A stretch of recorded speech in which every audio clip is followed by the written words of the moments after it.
Okay, this is a quick introduction to ethics. It's specifically ethics in the automotive industry, but as you can see when you read through this chapter, it's a little on the lengthy side. It's like 41 slides, 41 pages.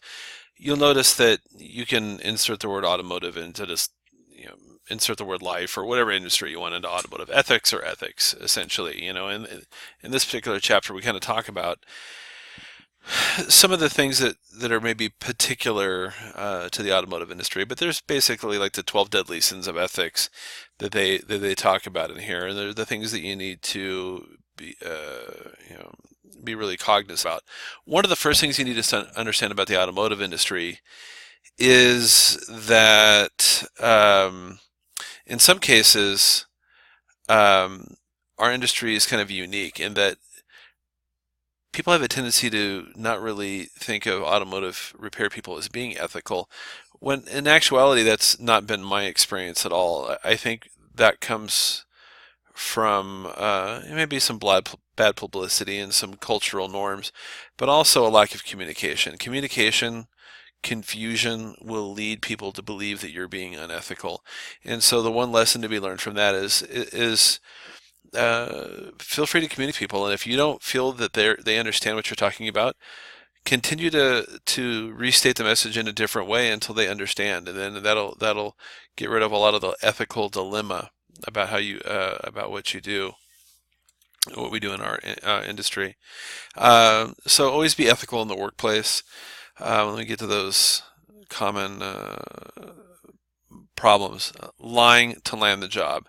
Don't lie to land the job. If you're not qualified, you're not qualified. Tell them you're not qualified. Tell them what you're going to do. It doesn't mean that they're not going to hire you, but if you're not qualified for the job and you get the job and you lie your way into it, they're going to figure it out, and then you're going to lose your job, and then you're going to have a black mark on your resume. You don't want to be dismissed from a particular job. Um, Minor theft or major theft, whatever. Don't steal things. I guess that's really not much more that needs to be said about that. If you're going to borrow something, ask to borrow it. Don't just take somebody's tool, and even if you have the best intentions of heart, inform them, let them know what's going on. Unintentional damage. You know what?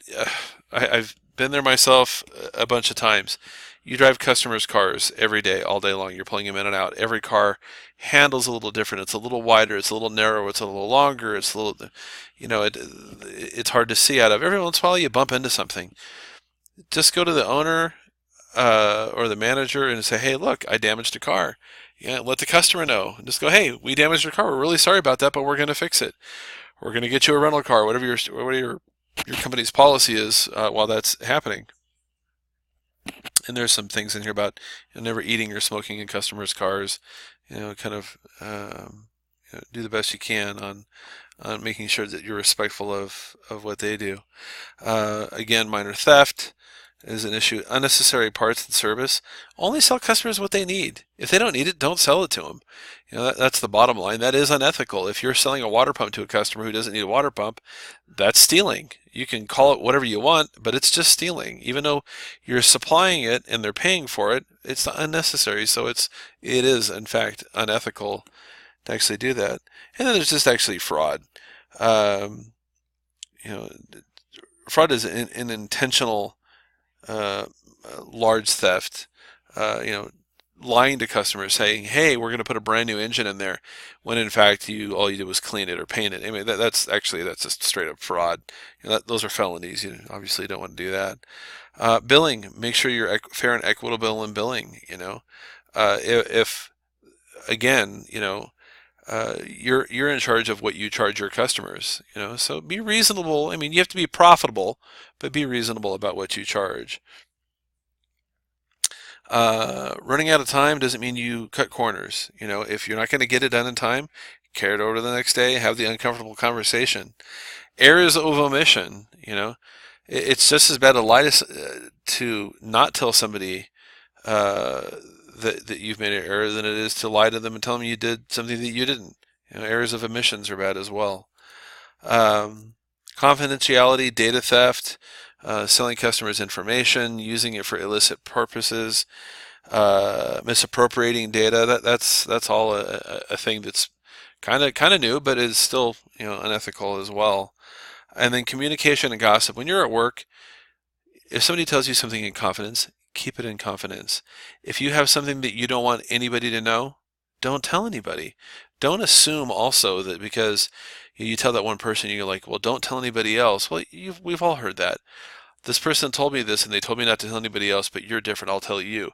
They, there's an old adage that I used to use, or I still use it. I think it came from Benjamin Franklin. Don't quote me on that, but I think he said that if two people can keep a secret as long as one is dead.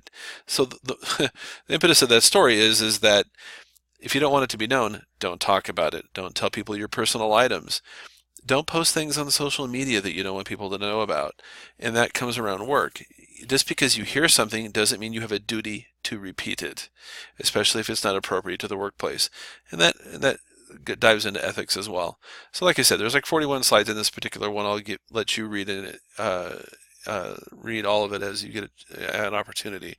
But basically, that's the short coverage of ethics.